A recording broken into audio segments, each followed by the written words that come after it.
Panel discussion on let me start again. Welcome to our panel discussion. We, the Solid Waste Advisory Committee, are very pleased to welcome all of you here in the audience and everyone who is here watching right now on Falmouth Cable Television and who will be watching it over the next couple weeks as it's being replayed. We're here for a panel discussion on Spring Meeting Article number 18, a proposed bylaw to prohibit food establishments from dispensing prepared food to customers in disposable food service containers and utensils made of plastic, and also prohibiting town facility users from doing the same thing. This panel discussion is hosted by the Select Board appointed Solid Waste Advisory Committee. My name is Alan Robinson, chair of the committee. Our committee's mission is to advise the Select Board with regard to policy and practices related to solid waste. And as we advise the Select Board, we by extension work to advise the Department of Public Works and the community as a whole. Among the ways we accomplish this is advising on the development of rules, regulations, and bylaws. We saw the opportunity tonight to do just that, to provide an opportunity for the community to learn about the petitioner's article, learn about some of the issues associated with it, and then share that, and in anticipation of the discussion that will take place at town meeting. We thought it was important to have a discussion ahead of time to get the issues on the table and discussed. Our panelists tonight are Philip Gessen. Philip is a UMass Amherst student and a graduate of Falmouth High School, and he is the petitioner. Michael Kasparian, Executive Director of the Falmouth Chamber of Commerce. Oh, let me take this off, I'm sorry. There's still this going on in the community. Mike Lewis, the former dishwasher and now owner of Seafood Sam's, and maybe sometimes still the dishwasher at Seafood Sam's. And Scott McGann, the Falmouth Health Agent. Two of our panelists unfortunately had to pull out this morning.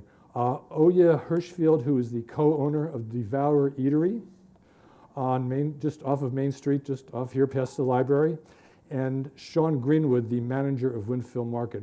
We'll miss them, but I did speak with both of them and can share a little bit of what I learned from them during the course of the program. Tonight's program is actually in two parts. The first is our panel discussion and the questions and answers that will follow, and that will end at 8:15. At about 8:25 or 8:30, the Solid Waste Advisory Committee is going to convene in meeting, and we're going to discuss the article and consider whether we want to make a motion and then vote one way or another as to whether we want to support or not support, or maybe something in between related to the article. Attendees are welcome to sit in. All of our meetings are open to the public, and we welcome you all to come to our regular meetings. And all of you are welcome to join us during that time. And we'll ask the petitioner to join us so we can ask him questions. And if any of the panelists would like to stay, so we might ask them questions as well, that would be great too, but it's not required. A couple of rules for the program. The petitioner has been allotted up to 15 minutes to make a presentation about the article he's proposing and the issues associated and why he's developed this article and so forth. The panelists have been asked to keep their time to a shorter period. We will follow that by, I'll initiate the first question or two, and then we'll turn it over to the audience to ask questions. We'll be using the microphone in the aisleway for questions. We will complete this part of the program at 8:15, and then, of course, as I said, we'll convene the second meeting. So again, I want to thank you all for being here. We're looking forward to a lively, interesting educational discussion. And with that, I'll turn it over to Philip Gessen to tell us about his article. Hello? Can you guys hear me? Yes, you can. Thank you very much, Alan. My name is Philip Gessen, as Alan had mentioned, and yeah, let's talk about plastic.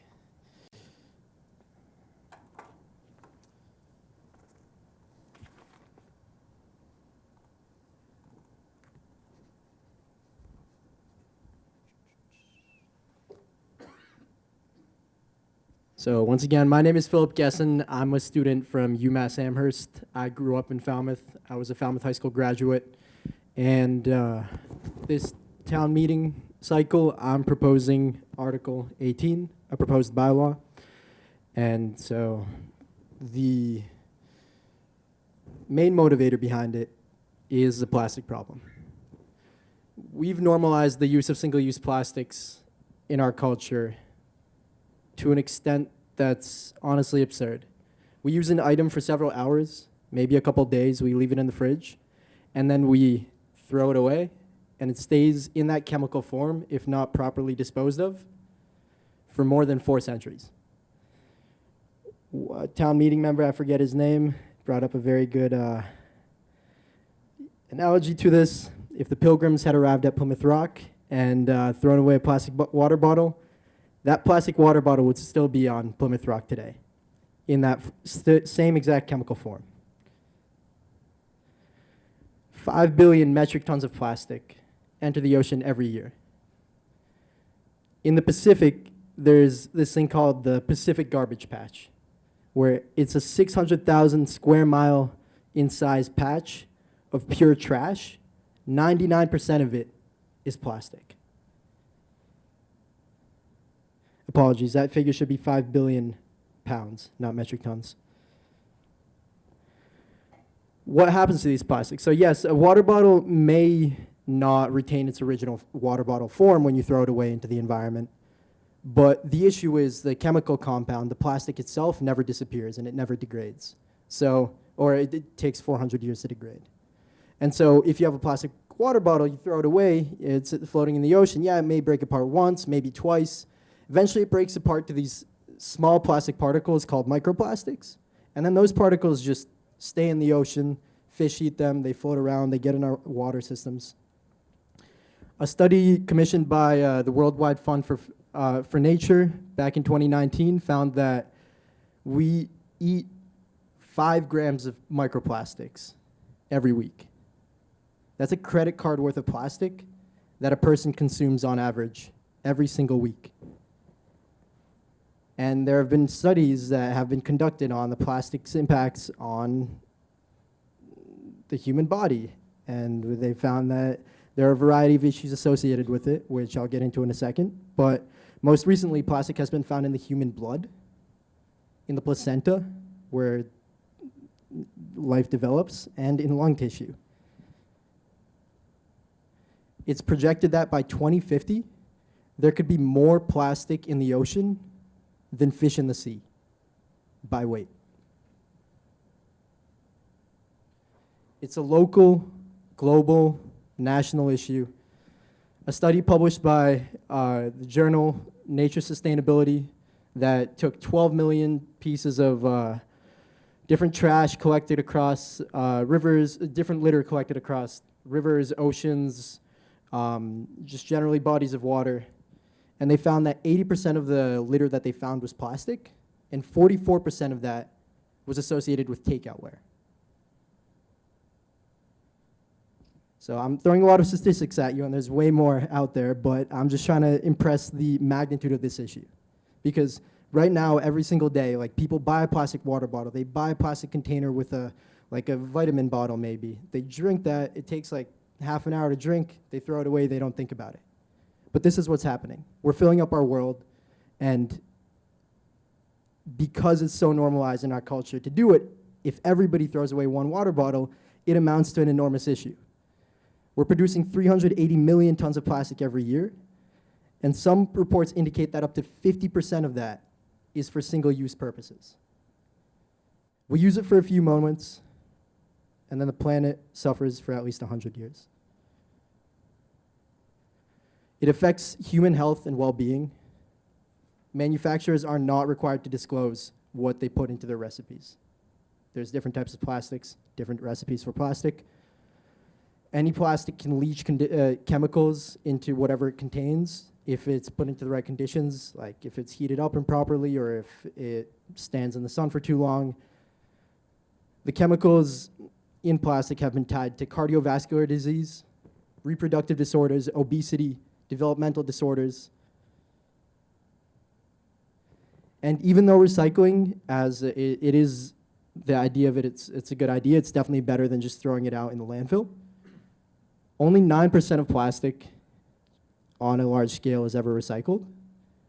And even when plastic is recycled, like let's say I threw away my plastic water bottle into a recycling bin, it may take that plastic may be like melted down, you create a new product out of it, but eventually that new product is definitely going to be lower quality than the original plastic bottle.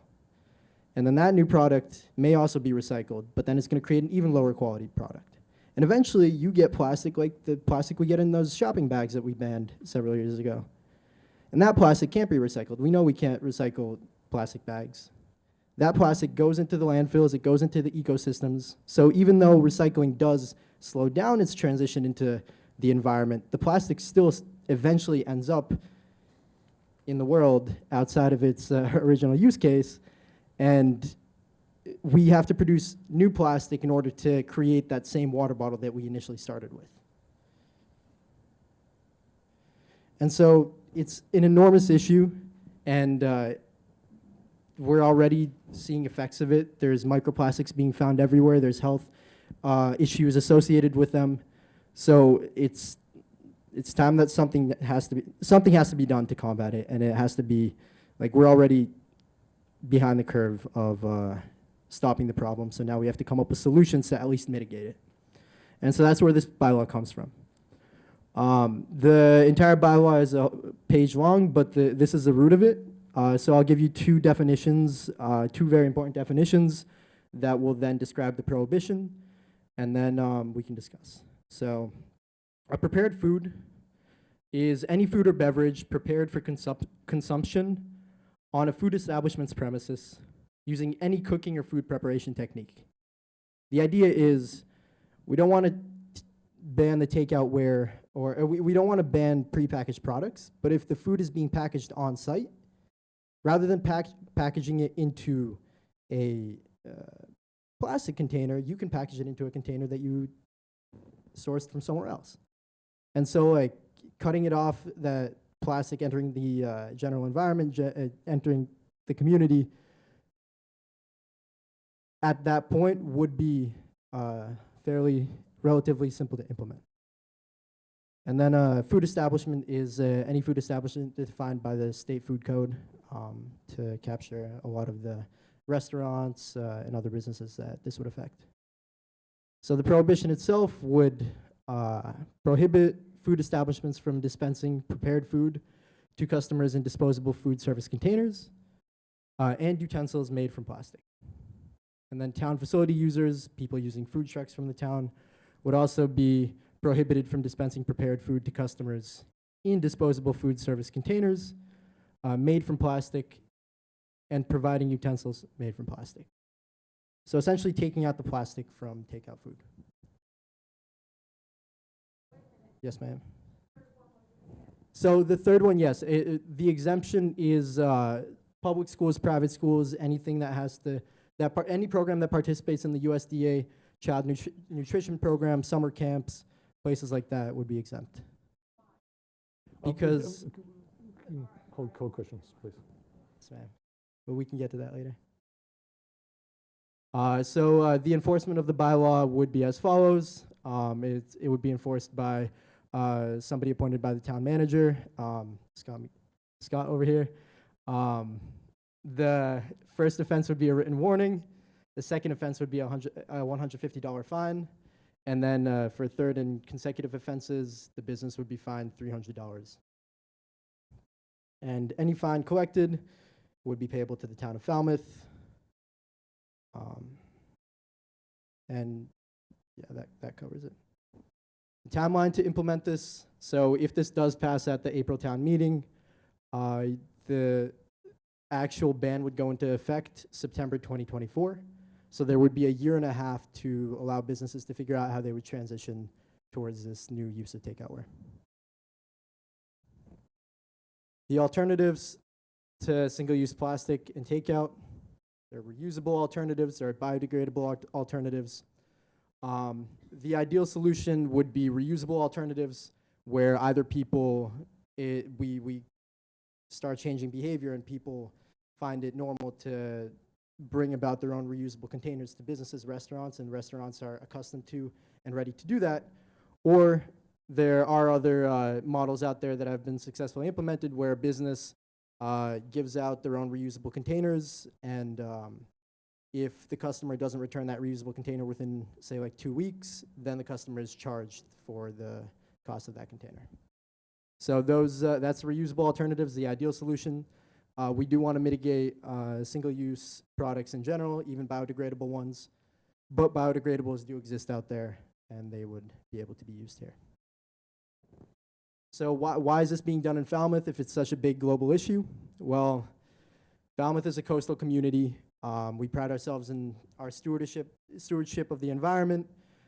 We depend on our environment and the nature around us to bring in tourists and to sustain our economy, and we can do something impactful. We're leaders, whether we like it or not. The circumstances that we're in, the decisions that we make, faced with the issues that we're faced, the world sees that, and if we want to have a big influence on this issue, we can. We can create a local impact, and that can inspire change in other places. So this could be something that would both combat the issue locally and allow us to live more sustainably, and also hopefully inspire change elsewhere. So that is my 15-minute presentation, and let's open the floor to a discussion. Well, we'll turn it off to the next panelist. Not Thank open you the very floor. much, Phil. Thank you.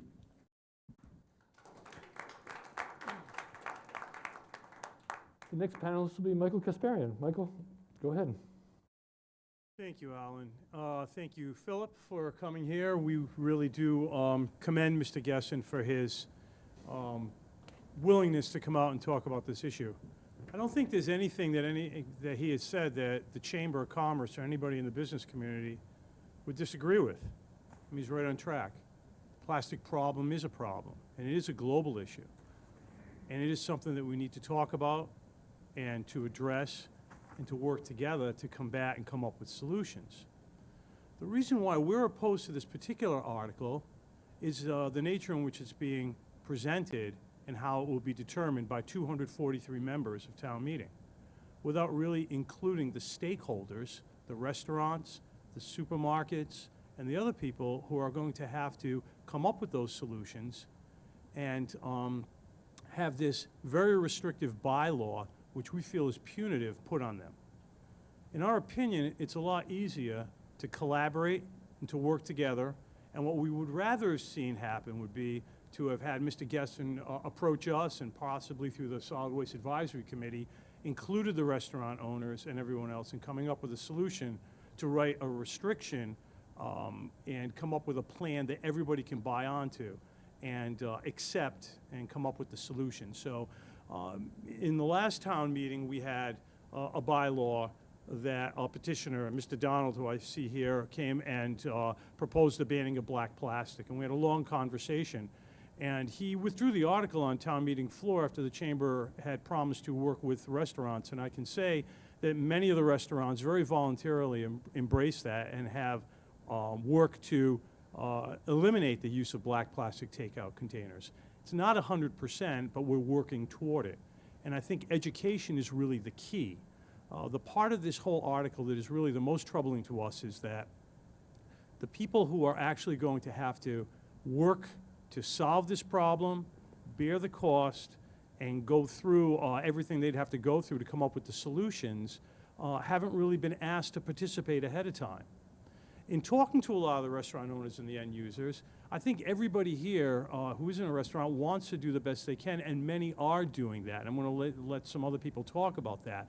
There are certain items that can be identified that people can go immediately to an alternative that is affordable and available. There are other issues that are not. And there are certain issues, such as giving somebody a reusable container and then charging them if they don't use it. I don't really know the viability of doing that. So again, it's not what Mr. Gesson's talking about. We understand this is an issue.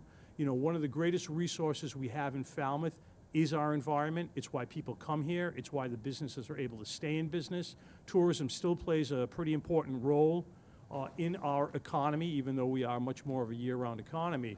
But in our opinion, what we'd like to see is for everyone to come together, the community, the stakeholders, to come up with a solution that everybody can agree on, which will make it a lot more palatable, and I think, in my opinion, much more successful and much more easier to enforce. So thank you, Alan, for that opportunity. Great, thank you very much. Mike Lewis. Hi, everybody. My name is Mike Lewis. I own Seafood Sam's here in town. First of all, thank you. Thank you, Phil. I was talking to Mike earlier today. I 1,000% believe it's time for this discussion. However, I'm a lifelong Falmouth resident as well. We, as Seafood Sam's, have been doing business in Falmouth for 49 years. 33 at the present location. I believe that we've been good stewards to the town. We're good community members. We do try to do the right thing at every corner, and my brother, my son and I, we go to trade shows. We have switched without bylaws, without every item we use biodegradable folding. I saw some up there, containers for our takeout. We use all paper, to-go chowder containers, etc. The problem is, there's a dozen, every restaurant is a different situation, but there's a dozen or so items in my particular business. There's just not a sustainable, viable option out there, at least not yet. And the problem is, it's way bigger than us. And, you know, we have tried, I was telling you, I got a lot of phone calls this week from restaurants when they knew I was gonna come to the discussion. You know, like the plastic coleslaw container, we'll just use one item. I purchased the corn resin ones, tried to utilize them. They're 3 times the cost. And if you put a hot item next to them, they disintegrate. We're not there in that, and I don't know what's out there on a utensil thing, you know, on a viable option for those. For me, I've been to a lot of shows and a lot of things. I haven't seen one. You know, like when the styrofoam was out. The styrofoam was viable because the paper was, they're the same type of cost, and it was easy to transition into. The problem, you know, we have all the options that are out there that, for the food service industry, we use a lot of stuff, you know, there's a lot of people here. The problem is it's either really poor quality, or like the case of forks, for instance. I pay $28 for a case of forks. The option for that is $120 or $100 minimum, and they're not nearly the quality. So it is time, but I think it's bigger than our town to deal with that, and I think it's time to discuss it. But, you know, we have purchased all the things. We've been, I like to think we try to recycle, and I think everybody does. I just don't know how you could put the restriction on, you know, the single serve and bringing in a plate that you can reuse. I'm not the Board of Health, but I don't see that happening, you know what I mean? I run an immaculate establishment, and I would be very uncomfortable with something like that. I don't think there's enough. There's some great products out there, there's not enough products out there, and the problem is, it's gonna come on the bottom line of us, it's gonna come on the cost of all of our customers, because if I have to pay $80 to replace this $30 product, the prices are gonna go up. And then saying that, what does that do when a different town, Mashpee, Barnstable, Bourne, don't have that, and you can go get my same product for $4 or $5 cheaper in Bourne? You're gonna go, and 100%.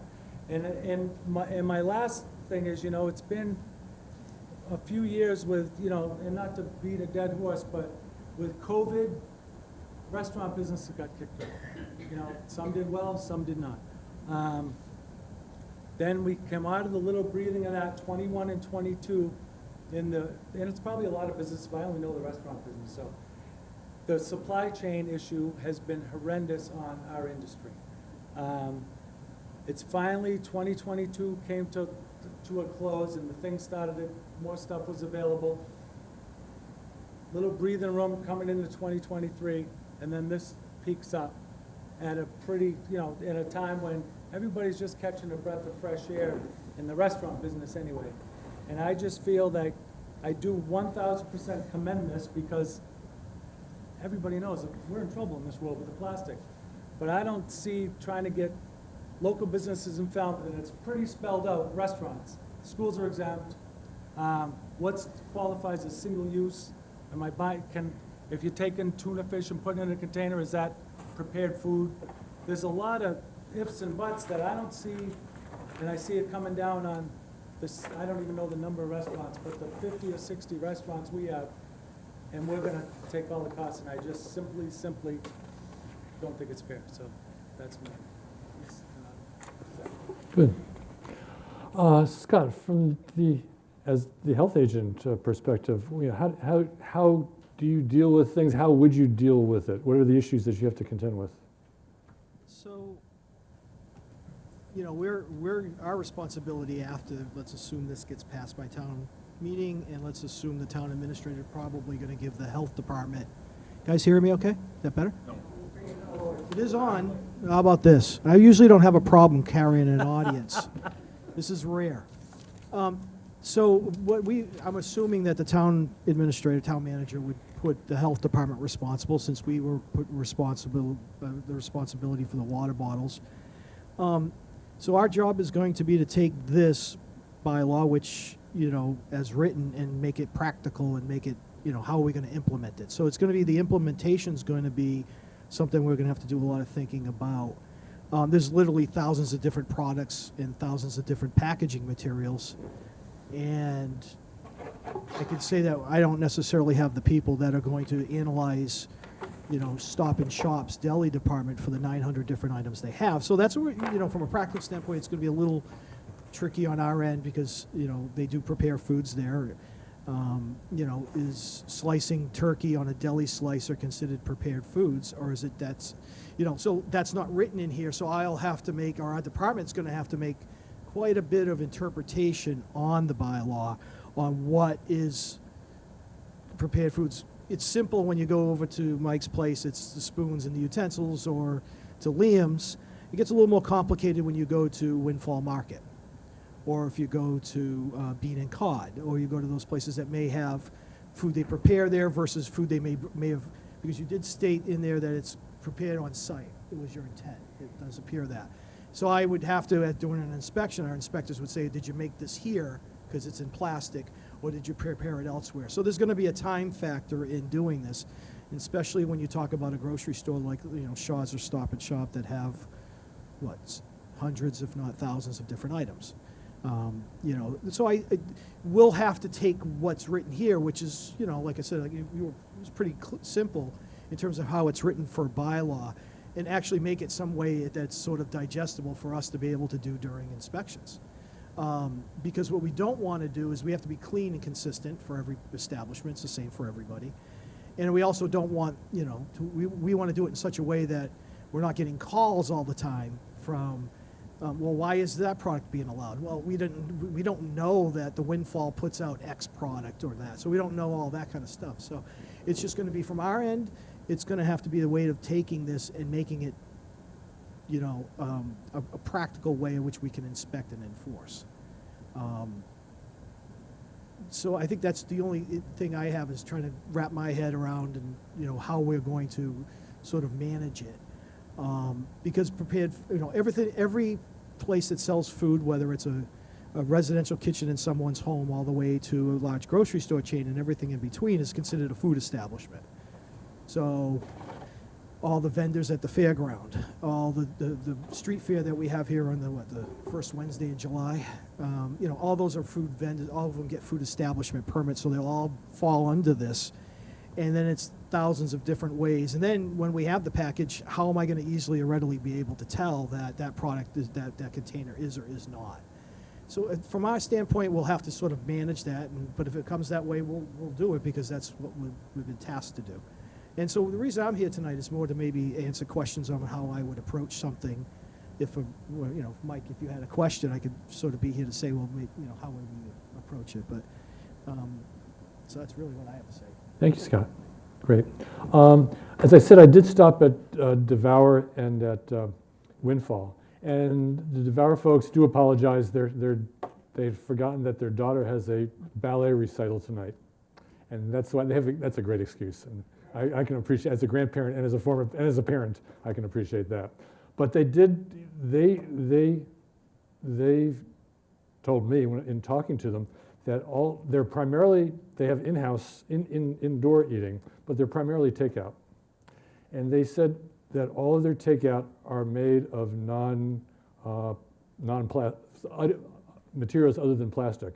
And they gave me a few examples of what they use. And I can hold them up and you can see, they look like any other takeout container in terms of shape and size, but they are made of materials that don't include plastic. Here's two. Hot cup. It's a number 7. It is plastic, as best I can tell, but it's a compostable plastic, as indicated here. It's a number 7. Says compostable. This is a container. Again, it looks to be a paper type product on the bottom. The top is clear, just as one would get in other items. It has one of those number 1 symbols, which is polyethylene terephthalate. And I'm not a chemist, and maybe we have someone who knows more. I think we have someone who knows more about chemistry than I and plastics than I. Can you have a non-petroleum-based polyethylene terephthalate? Because that's what this clear says. Peter Hargraves, do you have any knowledge? Well, that is plastic. The way that this is finessed for marketing purposes is to get the precursors, for instance, the alcohols, from agricultural sources instead of from fossil fuels and petroleum products. Okay. It's strictly a marketing story. But if that says it's PET, then it's plastic. It's a It has all the properties that were described of any other plastic. The water bottles, I know this is a confusion, but the water bottles, the PET is modified.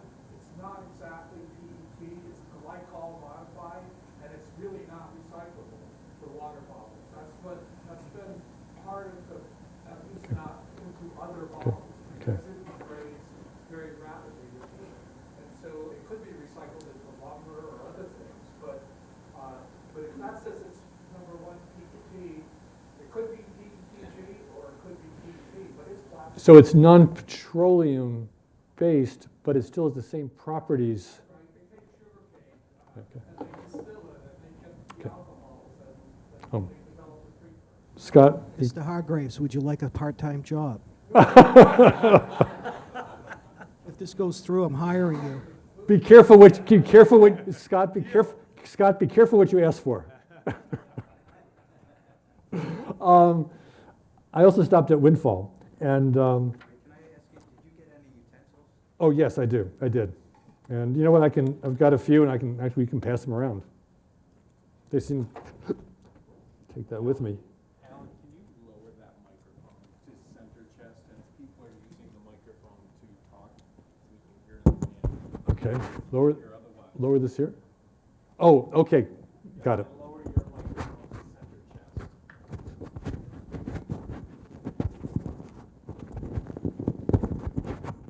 Okay. Amy, can you help me here? Possibly, I didn't see it go on, but yeah.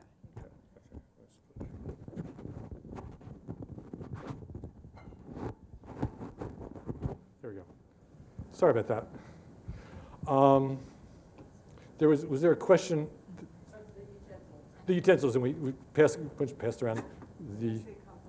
They're compost as they are compostable. They are not made of plastic material. That's what they've told me. Yeah. And as I said, I stopped at Windfall and talked to Sean Greenwood, the manager, and he took me around. And he again couldn't be here, but he took me around the store. And those of you who know Windfall Market, you know that they make a lot of things on site. You know, not just simple coleslaws and all that, but a lot of prepared foods, lasagnas, and all sorts of things. And all of those are in clear plastic containers. They also make baked goods. You know, they've got the bakery, and they've got the bakery materials behind the counter, but because they make so many different things, they've got small packages of baked goods they make. Now, they also sell baked goods that are made elsewhere, and they make soups. They make soups, but they sell soups that are made elsewhere. They could continue, if the ban was in place, they could continue to sell the soups that were made at, you know, soup headquarters somewhere else, but they couldn't sell their own soup. They could sell baked goods that are made by, I don't know, Tasty Cake, but they couldn't sell their own baked goods that are baked right there. So their concern is it's a big part of their business. You know, the eye appeal of clear plastic is undeniable. When you walk into a market and you see these things, you see sushi or you see anything, say, boy, that really looks good. They're selling, you know, that's part of their marketing. So he says, that's a challenge for us. I mean, if this is truly, if this were to be biodegradable, that would maybe be a game changer. I guess something we really need to find out more about. But that's an issue that they have. And so much of that applies to Stop and Shop, because I had a little small conversation there, and found that, for example, their fresh sandwiches are not made in the store. They're made at some regional facility. Scott used to work for Stop and Shop. We could talk about it with much more detail. But they make a lot of things there. Their coleslaw is made there. It's put into a container on site, but it's not made on site. It's not prepared on site. So that's the issues that they're concerned with. And so that is the panel's presentation. And I'll just start out with a question to Philip. Philip, when you all, Sustainable Practices, and you developed this article as a bylaw, did you model it on any of the towns in the Commonwealth that already have a plastics ban of one form or another for restaurant and market takeout and eat-in? So for the Commonwealth, no. However, some of the language here is modeled off of a ban that was done in Berkeley, California. That is, it went through several years ago. Did it ban? And in terms of like prepared food and those types of definitions, I think the main thing to understand here is the intention is clear. Food that is packaged and transitioned from raw materials, prepared on site, placed into a container, given to the consumer to be eaten right there. Or to be eaten not necessarily right there, but to be eaten right out of the box and to not be prepared further. The specifics of the bylaw, that's I'm sorry, Scott, but you know a lot more than me about the specifics of every single town's food facility, and that is the intention of the bylaw, to have people who are well-versed in these laws and in these codes to be able to specify the ambiguities where there are ambiguities. But at the end of the day, the idea behind it, the base idea that you change the packaging of the food where it's easy to replace one packaging with another, that's all in the language, and I think it's pretty clear. Did you talk to any of the folks in Berkeley, whether it be the restaurants or the supermarkets, to see if the supermarkets really don't have, you go to the deli counter and you want to get a, I don't know, pint of coleslaw, that it really does come in something like this as opposed to something like this? So we did not communicate with supermarkets in Berkeley, no. Okay. So if I may, so some of the thing might only be that, sorry, Oh. I'm trying. Do you want to use mine? So things that are brought home that day could be put into another container. The thing is, in the food code, you're allowed a 7-day shelf life. So let's use Windfall. they have a whole prepared foods department. The places I see some of the issues might, for me to figure out, would be, those containers might work well for a matter of hours. If you ever been to a Whole Foods, you can get your salad bar. They come in that paper cardboard container, but you couldn't leave that in your fridge for a couple of days.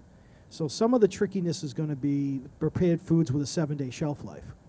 You know, if they make soups and they prepackage it, hot soups, those containers are going to be tricky from a biodegradable standpoint. So there are going to be some. So I just don't know in here, like, to just, we probably should have hashed this out before coming here, but, you know, is something taken out of its package and simply sliced? Was that your intent, that the deli department would need to do that? Or if they buy a master container of tuna salad, does the tuna salad get scooped into 1 pound containers? Does each one of those containers, like the one you had, Alan, the clear one, is normally what they would go in, right? Because it's going to sit on the shelf for 2 or 3 days. And that's where I'm going to have to make interpretations in this to determine whether that meets the spirit of the bylaw or not. And what I try to avoid is me making the spirit of the bylaw, my department making that decision. I hit the lottery tomorrow, and then there's the interpretation changes because I'm sitting on an island, right? Great thought. You know, I wasn't going to mention an alternative reason why I wouldn't be here, but I guess I'm just saying is that the interpretation part in here is I think clearly understand the intent. It's just I'm trying to wrap my mind about things, especially when you get into the grocery stores with multiple day shelf life, and whether the product integrity is going to last in some of these containers. And that's where you've left it to me or my department to decide what is and what isn't. Try to avoid that in a bylaw or a regulation. We try to avoid that. And so that's just where I've sort of had, you know, I can easily see how a restaurant could do it because you're taking your leftovers and you're just going to take it home right then and there. It's just the things that have multiple day shelf lives, rotisserie chickens don't do well in a paper bag, sort of a scenario, right? So a hot rotisserie chicken is not going to go into anything that's not going to be plastic that I am aware of. And, you know, I did work in the corporate world for Whole Foods for 3 years. And we had people that just tried to find packaging, and it didn't always work out, even for the big boy like Whole Foods, to find suitable materials and biodegradable materials for some of these products, mainly in the grocery stores. So, Questions? Christine? So there are about 5 towns in the state of Massachusetts that have passed some sort of legislation to reduce takeout containers. There are many. Oh, excuse me. Christine, get to the microphone, please. Thanks. Here, I'll walk it around. Okay, thanks, Peter. So Oh, you know what? It's easier for the FCTV if everyone stands at the podium, at the post. But thank you. Introduce yourself, maybe? Yes. Okay. All right, now you guys get my back. I am Christine Copley. And you're a member of the committee. I'm a member of the Solid Waste Advisory Committee. So I prepared more than usual because I really care about plastics too, and your argument is super compelling. And I agree with all of that. Falmouth has gotten rid of styrofoam 3 years ago. 8 states have done that. Massachusetts seems to be doing that on a town-by-town basis. But what about 5 visionary towns in Massachusetts have addressed this issue before, and instead of banning plastics, what they're saying is they're banning styrofoam and non-recyclable containers, which is different wording. And so a lot of their wording is biodegradable, recyclable, reusable, or compostable containers are A-OK. And a lot of those things are plastic. So my question is there middle ground that would be less burdensome for the restaurants and businesses and achieve some relief here as far as plastics in the waterways? I mean, at the end of the day, quite frankly, with the intent of this, no, because recycling, again, it's not a solution. It's a Band-Aid that you put on the problem, and then it's just, you still have to create virgin plastics to construct those recyclable containers, and those recyclable containers, they're eventually going to degrade that plastic that they're made out of, and go into lower quality products, which is then going to end up in our ecosystems after that lower quality product eventually cannot be recyclable anymore. So the intent of this, and it's purposely said that it bans all plastics because we want to ban all plastics and the use of plastics, and we want to transition towards sustainable solutions. In back.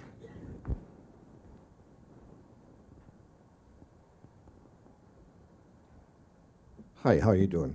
I'm Jim Murray. I own the Clam Shack currently. I've owned a few restaurants in Falmouth. Most people here know me as a restaurateur, responsible one. And we've by virtue of being on the water, just for my own conscience, I have transferred, I have made the move to compostable wherever I can. And even with, with the sugarcane flatware. I actually last year bought half of my compostable materials for this year, knowing that they were going to double in price again, and they're going to double in price again and again. Here in Falmouth, we're a little more unique, and Cape Cod. Our non-recyclables get turned into electricity, okay? So they go to CMAS. We burn, they're not going to CMAS anymore? Clarification, the residential curbside goes, Our residential goes to the landfill, but goes to your the landfill. commercial waste may well go there, yes. Mine goes there. Yeah. Okay, I know for a fact. Yeah. Okay, so my trash is being turned into electricity. Okay, when it comes to recycling, plastic water bottles actually turn into better materials. Coca-Cola, for instance, all their uniforms are made out of recycled plastic water bottles. Many people don't know that. This is something that really needs to be addressed in a global issue. It's a statewide. I wish you were working with the state and federal government, because that's where it's going to go. Recycling can be a solution. It lacks the R&D, research and development. Okay. Now I have another possible solution for this, for the burden that's on the food producers, and that would be for tax relief. There's nothing that says that Falmouth has to take that 0.75% of our meals taxes. They could take 0.3% and help us with the fact that my $30 forks cost me $180. My $35 containers cost me $194. They're out of stock right now, though. So my question is, would you be willing to amend it that there'd be tax relief for the aggravated victims of the bylaw? So that is definitely an interesting point to think about.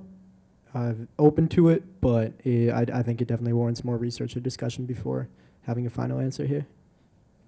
Michael, would you like to comment on that? Yeah, I just have a couple of comments. One to Jim, just to what Mr. Gessen just said, which is it needs more research. And to the point that you also brought up of the other 5 communities. And I agree with Mr. Gessen when he says Falmouth can be a leader in this, and we can, if we do it the right way. But to rush into an article and create a bylaw that is punitive, that is going to force people to change the way they do business because one petitioner was allowed to get X number of signatures and allow 243 members, of which I am one, a town meeting member, that really doesn't know anything about plastic, to vote on something that could be crippling to our businesses doesn't make sense to me. What we're proposing is that we take a break, we all come together, we work together, preferably under the leadership of the Solid Waste Advisory Board, taking restaurant owners and end users as part of a committee to come up with a solution with Mr. Gessen that can come to town meeting that everyone agrees with. Because let's face it, this is going to just be a debate on town meeting floor. That's what it's going to be. It's going to be the people who are pro and people who are con, and whoever gets the most votes is the way it's going to go. And in the end, it doesn't have to be that way. It doesn't have to be winners and losers.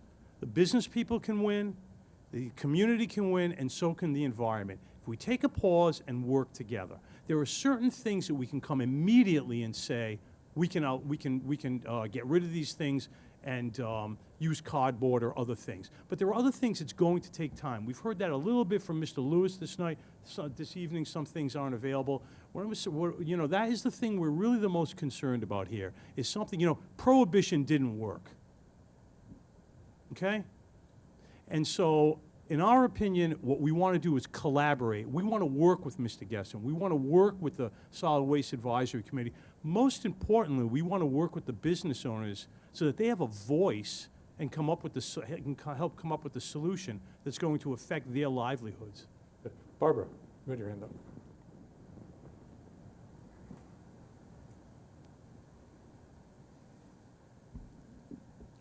Can you hear me? So I'm Barbara Schneider from Precinct 4, and I am a town meeting member. And I have a lot of reasons to be interested in this. Most importantly, my 2-year-old newest grandchild. I want to applaud Phil for all the work. I think just being proactive and making us talk like this means everything. I have been listening a lot lately to 2 people. One is Sister Jean. If any of you watch March Madness, you know Sister Jean from Loyola, which is my alma mater, has written a book at age 103 called Wake Up with a Purpose. And I believe in that, and I think so do you, and I commend you for that. I also am listening to Jane Goodall, who has just stood in front of my other alma mater, Wisconsin, and said, together we can, together we will, together we must. I think that we must continue this discussion. We must work together. I do think Michael's right that we can make a lot of progress if we do this together from this point forward. I will give you an example. I've been talking for a year to a person in this community who sells ice cream and uses, you will not even imagine this, but 4,000 plastic spoons each week. I want you to think about that. 4,000 plastic spoons each week. I have taken samples of bamboo spoons. I have taken all types. The bottom line is, it might cost an additional 20 cents for him to use that kind of spoon. I am not going to stop buying an ice cream because it costs 20 more cents. I will not stop going to Seafood Sam's because it costs an extra $1. And I certainly am not going to drive anywhere in Bourne or anywhere out of this town to buy seafood when I can go to Seafood Sam's, even if it is a little more, if he's doing an environmentally sound thing. So when you do work together, I hope you'll remember there are a lot of us in Falmouth that want to do what we can to save this planet. And even if it means spending a little extra, if you're buying prepared food, food from a restaurant, an ice cream sundae, you're not doing it looking at your budget. You're just doing it because that's what moves you that time to do it. That is a luxury, in a way. And it's not going to make a difference if it's that extra money. It shouldn't make a difference. And it shouldn't also have to be out of your pocket. It can go back to the consumer. That we're all willing to do what's right and pay the extra money in this town. So thank you. Thank you, Barbara. Malcolm, you had your hand up.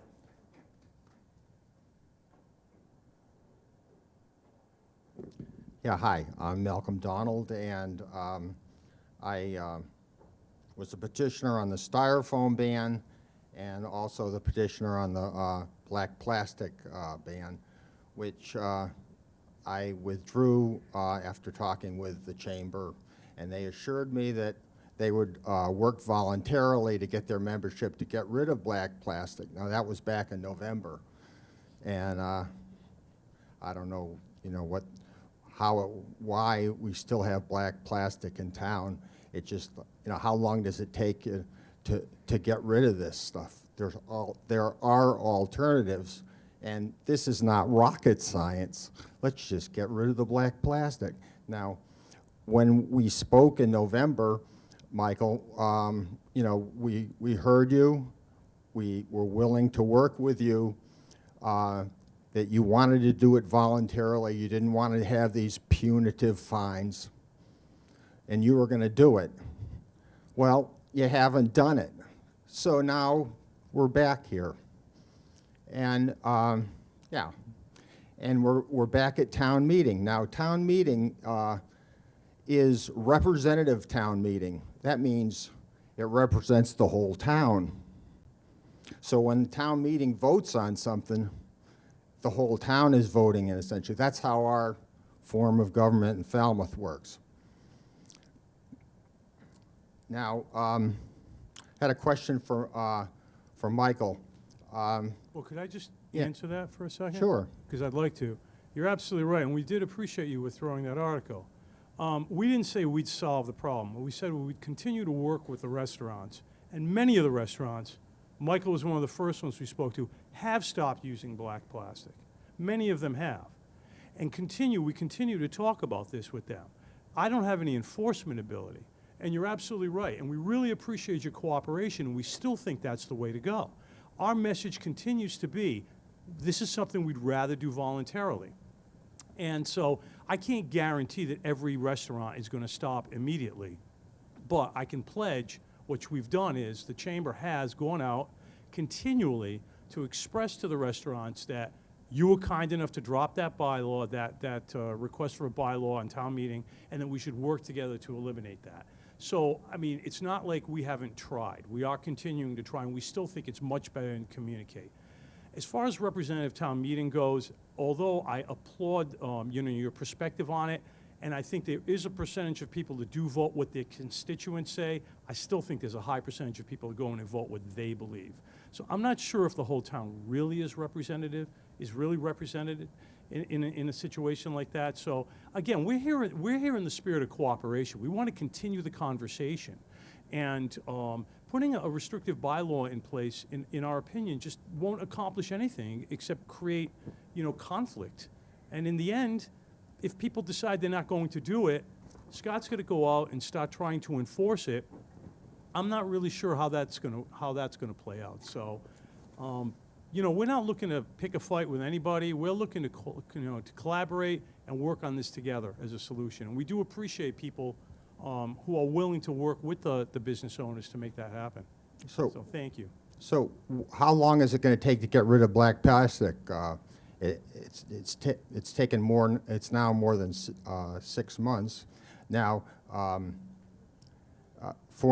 whatever it is, a number of months. Let me see, 11, 5, You know, 5 months here. Malcolm, Yeah. I'm going to interrupt you. I don't know if we're going to have if anyone can have the answer for that question. So we'll go on to the next Okay. question. All right. I got another question. Then. I have- We'll go to the next. We'll come back to you. Okay, We'll come back to great. you. Thanks.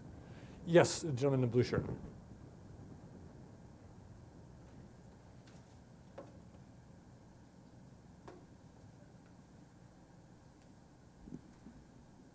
Hi.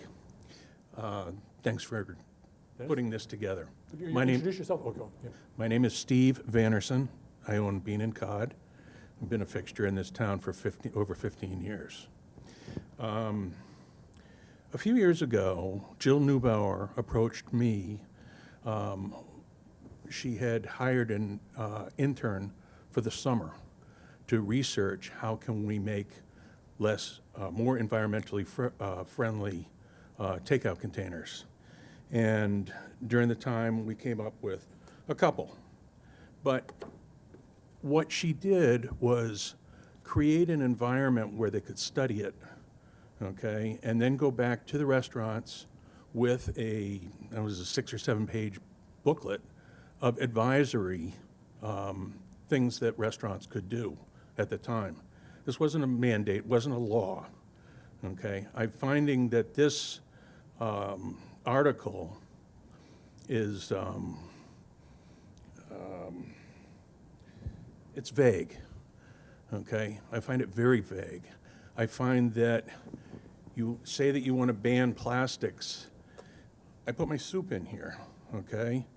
And if I buy soup, as I understand this, if I buy soup from a company and put it in here, it's okay. But if I make my own soup and put it in here, I can't. And the same is true with, let's say, for Stop and Shop with the prepackaged fruits, okay, the cubes of watermelon and pineapple. If they get produced, let's say, at the factory in Braintree and shipped down here, that's legit. Whereas if they cut up fruit in the store and put it in there, that's not. And I just find that you can't draw the line that way. And I have one more thing.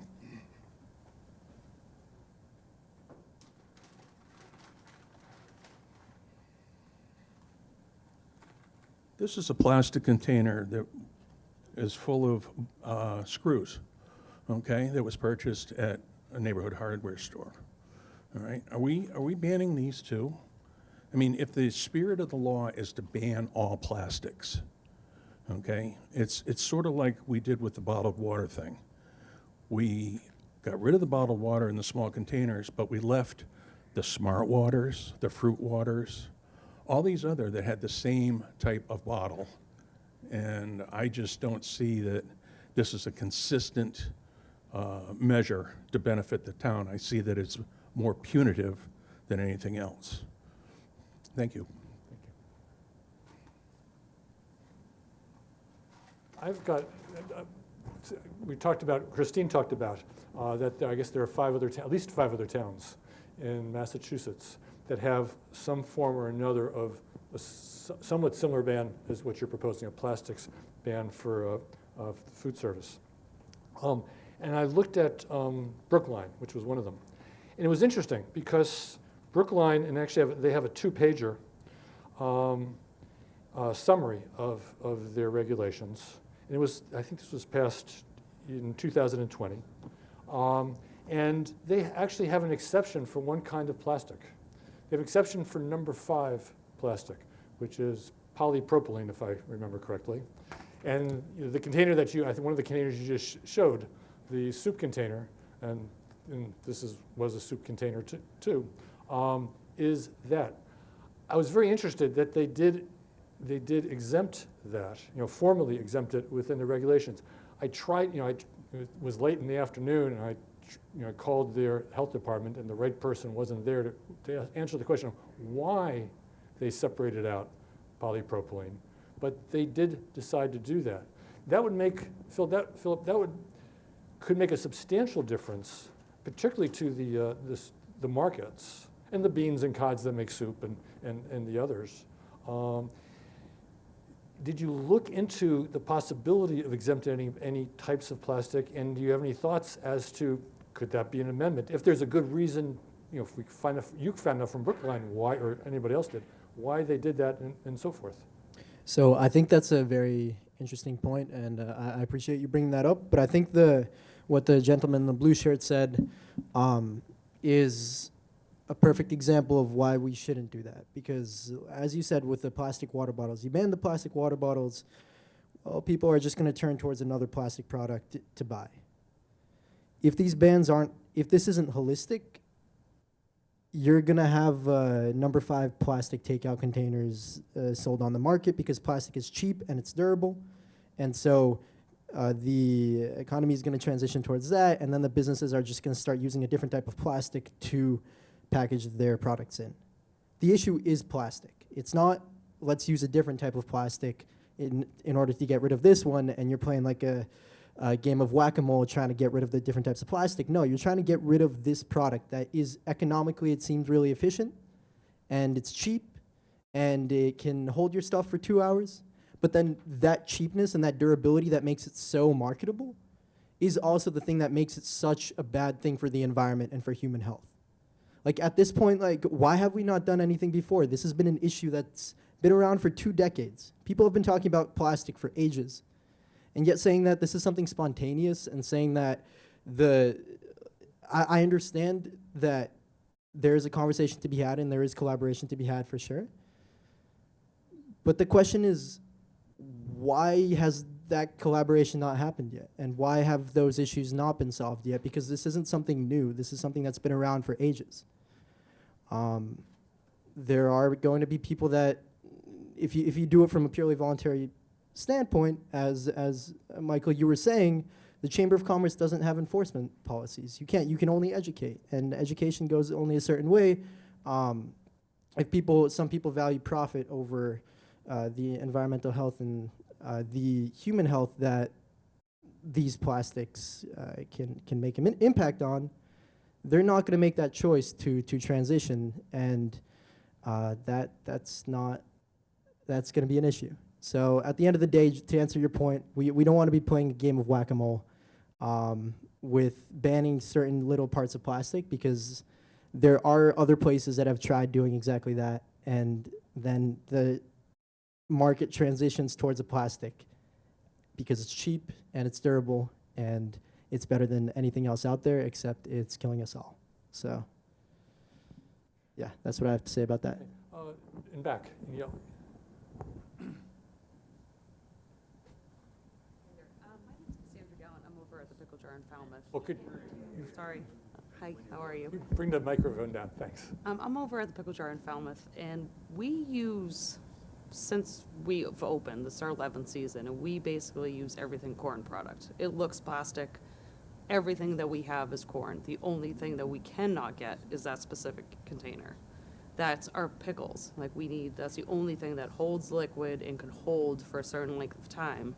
And that's our brand. Like, we are the Pickle Jar. So to take that away and put it into cardboard, we don't have another product. So we can find everything else in a corn fashion, like everything else, but that one container. And like this gentleman said, at soup, like, we sell so much soup. That's part of our business, but you can do cardboard. It's the same thing as Michael and with chowder. Like, I don't know if you already use cardboard, but how long does that hold up? I think that there's some things that we can transition into and out of, but that's one product that we can't find. So if there's a solution, maybe, as you said, Michael, like working together, but we don't have something else we can sell our pickles in that will hold. Those should be good for 6 months, but they're not going to be good for 6 months in a cardboard container. So I don't know. I don't have a question. This just. May I ask you a question? Sure, absolutely. A container like this for taking out soup, say, does that work? Does that I mean, work maybe for you? for 2 days. They're going to get soggy and gross. Like, Okay. Thank as you. far as like holding liquid for a length of time, pickles they're pickled and they're in vinegar, like they should be fine for months if they're in a container like that. And we can transition to glass and do all that, but back to the supply chain, we couldn't get ball jars for a long time. There's people that have cases and cases and cases of this black plastic. We've never used that, but I understand that people during COVID couldn't get product. So then they got that. I don't think 5 months is a long enough time to let people run through their products. I don't know. Thanks. Eileen? What do I take from it? Eileen Carno, Serve Safe Instructor, Falmouth, Mass. I see this for the immediate use consumption of food. And if you're buying soup to take home, why not be conservative and put it in your own glass container when you get there? And that makes everyone more conscious of the need to look at conservation. Thank you. We've got time for about one more question. Go ahead. Yes, thank you. Richard Johnson. One of the challenges of compostable and biodegradable product is that unless it's composted, it goes into the landfill, typically in a plastic bag. So I think it would be really helpful to pair this with a town-wide compost collection of food waste, biodegradable materials, et cetera, to really complete the circle on that. Good.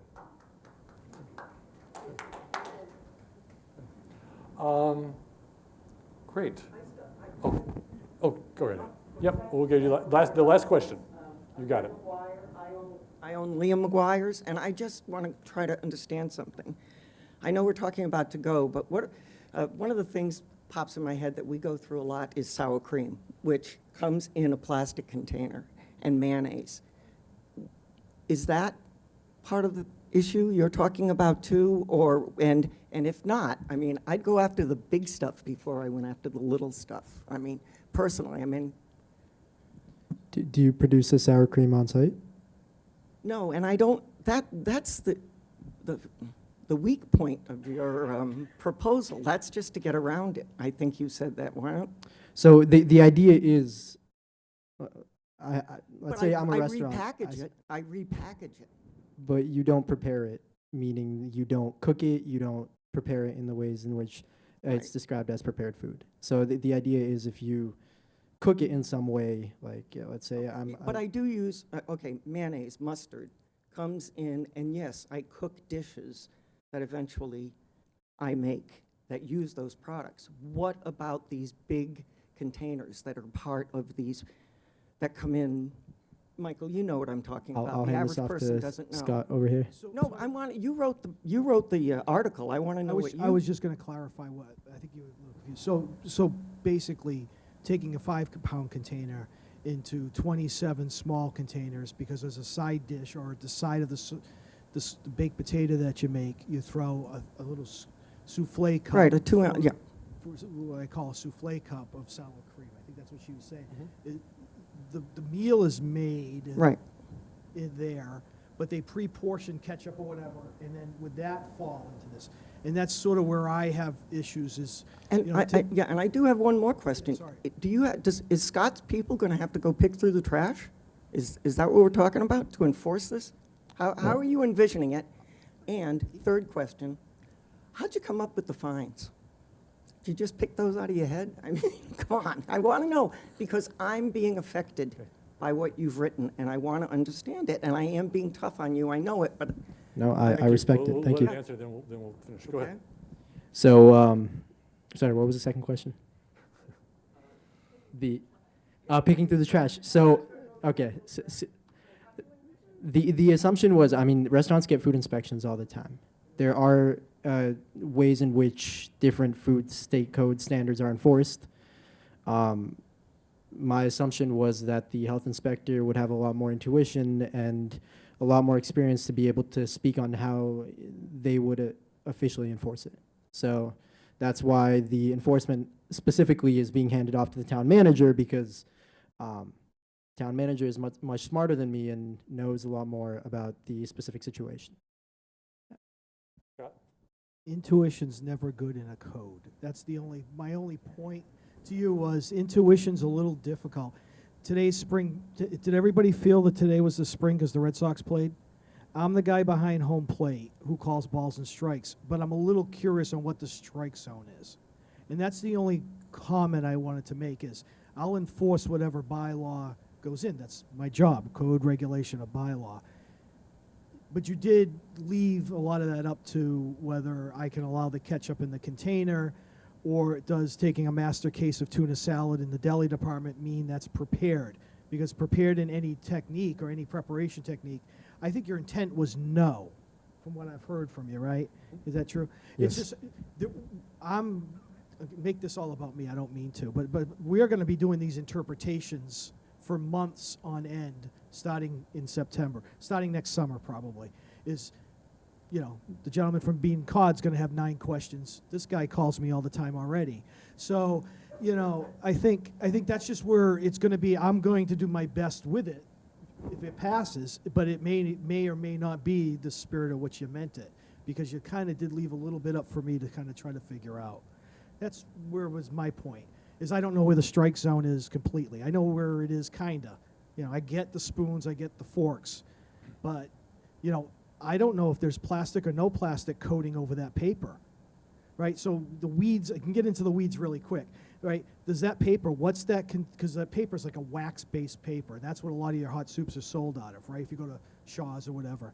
But I don't know if that plastic is okay or not. That's why Mr. Hargraves is gonna come work for me, because he's gonna give me the chemical formulation of what that goes on there. Thanks. So that's all my point was, and to say, Deb, I'd have to interpret his intent, right, in town meeting's vote. Thank you. No, I'm sorry, Peter. I had my hand up for 15 minutes, and you took 4 more questions after the last one, Alan. I must plead for. You know what? Peter and I have history, and I'm going to give you this question. Introduce yourself, Peter. Peter Hargraves, Precinct 9. Do you intend to include plastic straws in this? Yes, definitely. Okay. And then also for Scott, I've heard that this is unenforceable because it doesn't include an article that establishes the requirements for fines and repeat fines as Johnson's article on leaf blowers included. It was 2 steps. One was the article on the ban of the leaf blowers, and the other was including the administrative enforcement part.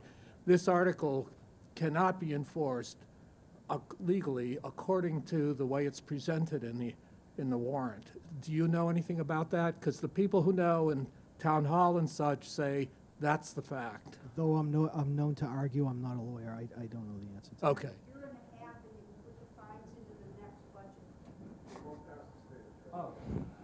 Yeah, that I don't know. I could tell you if I was a store manager at Stop and Shop, I'd just assume pay the $300 fine. You might get somebody to do that, pay it daily. I don't know, but I don't know the legality of it or not. And I'm gonna, And a word of encouragement, you should do this. We heard all the same stuff on the nip ban, and you've overlooked a very important part of this, which is roadside litter. And if you give me your email address, I'll send you the data, because I think it has to be part of this, because it speaks to a lot of people, because a lot of what you're trying to eliminate is along the roadside in Falmouth as well. and I want to conclude, and just in support of that question, is, I mean, there's always the possibility, I suppose, at town meeting, that amendment could be proposed to modify the fine structure in accordance with, the town requirements. Lynn, I will give you the last question.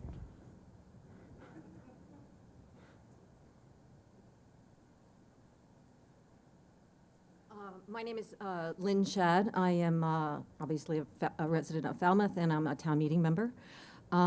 We can all agree that plastics are really bad, and plastics are incredible health risks to all of us, to all the living things in the ocean and the earth, okay? After listening to everything that was said today, I'd like to make a proposal that we establish a committee of people that include restaurant owners, thank you, restaurant owners, Michael, perhaps members, not perhaps, members definitely of the Solid Waste Advisory, and we identify which of these, not which, we identify what are all the plastic items that are used by the restaurants, and then identify of them what is now on the market that can be used instead of those plastic items. And what is not accounted for, is there a glass item that can be used for it? And why can't glass be used for that, for those things? Perhaps we have to give it some time to get this information, but we should have like an end date. We shouldn't, I totally agree, it's better to have people volunteer to do something than to force people to do something. But if we can answer all these questions for the restaurant owners, for the people who are against plastics, that we can do this, then we will get buy-in from everybody. But there should be an end date, because as has been pointed out, the volunteer part just keeps going. And the problem with plastics just keeps going. So we should have an end date and say, we're going to have this information, we're going to have some sort of a plan by next town meeting. Lynn, okay. Thank you. Thank you. And that is the last question. I want to thank the panelists. I want to thank the audience here. I want to thank the audience on FCTV tonight and over the next few weeks. And before we close, I've got 2 messages from the Solid Waste Advisory Committee. One is, we are a 7-member committee, but we only have 6 members right now. We are 1 member short, and we will be 2 members short come July 1st, when one of the committee members rolls off. We are hamstrung by not having enough members of our team to do all the things that we want to get into. And this, hosting this is a part of it. But there's food waste, and there's reducing trash, and there's many other challenges that we have that are all good, because they can reduce our trash tonnage, they can reduce our impact, the amount of materials that has to go to the landfill, can be more recyclable, and so forth and so on. So if you are interested in this topic, and clearly the people here are interested in solid waste management, because this falls under solid waste management, and the people watching, if you're interested, it's very easy to apply to be a member of any of the town's committees. There is a place on the town website where you can apply for committees and look up Solid Waste Advisory Committee, and we very much hope that you all, if you're interested, will apply to the select board to become a member of our committee. And even if you don't want to become a member of the committee, but you're really interested and want to be involved, you can come to our meetings. They're open, the schedule is published in the Enterprise and on the town website, and you can come. The second thing I want to just briefly talk about is some of you I know have been to the swap shop, whether you were there 30 years ago or you were there last week. It's been a long-term viable, fully volunteer staffed. The Solid Waste Advisory Committee is responsible. We, of course, partner with the Department of Public Works, but it is developed into quite active swap shop. I dare say we are the best, most active swap shop on the Cape, and maybe well beyond. So if you've got items that you don't need anymore, and you think it has value that could go to a thrift shop, that could go to a Hand in Hand or to the North Falmouth Congregational Church thrift shop, hey, that's the first place to go. But if it's something kind of odd, or you only have 3 of the 8 dishes or whatever, consider taking it to the swap shop. You'll reduce the tonnage going to the landfill, and it is amazing how things that come in fly out. So it's at the Waste Management Facility at Thomas Landers Road. It's open Tuesday, Thursdays, and Saturdays, 9 to 12, weather permitting. And it's a great time. It is a lot of fun, and we hope that you join. So thank you. Can you mention the compost? Oh, and yes, thank you, Malcolm. There was sort of an error, I don't want to say an error, but there was an omission in the editorial in the Falmouth Enterprise last Friday, where they talked about, very happily, they talked about the need to reduce trash tonnage and to compost food waste. And they applauded the town of Bourne for instituting a food scrap drop-off, and we applaud the town of Bourne for that.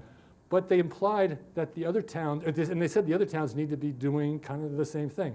Well, they admitted the fact that Falmouth is doing that, just that. We started it about 4 years ago at the Thomas Landers Road Waste Management Facility. It is all the hours that the facility is open, which is Tuesday through Saturday from, I think, 7:30 until 2:30. You don't need a dump sticker. You can drop off your food scraps. Our tonnage has been ranging, or poundage has been ranging between 3,000 and 4,000 pounds over the last several months, which is an improvement of where we were a year and 2 ago. We've got a goal this year of at least 5,000 pounds a month, and we're working on additional locations for drop-off. Pardon? And then there's, of course, the leaf dump for leaves, but this is for food scraps. Oh yeah, leaves at the leaf drop. Peter. Is there textile recycling this weekend? There is textile recycling this weekend. Thank you for bringing this up. Actually, there's textile recycling every day of the week, 365 days a year, 24 hours a day. But at the Senior Center, Gus Canty Center, there will be drop-off for textiles. And textiles aren't just clothes that are no longer wearable, but that you no longer need. But there are a whole variety of textiles, draperies and the like, as long as they're clean and not greasy and so forth.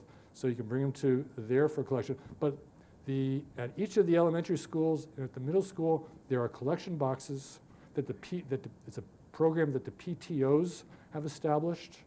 And for every pound of textiles that are dropped off there, the PTOs get 5 cents.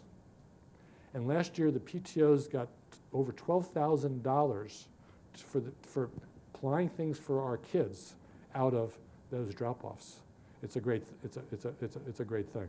So the drive benefits the PTO also. yes, yeah, and yes, the drive here, Saturday and Sunday, do it. So thank you, Peter, for bringing that up.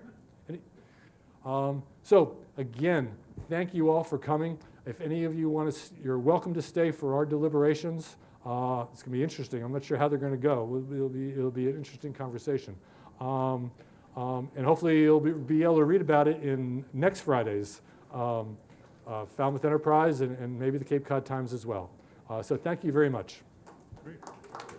Thank you.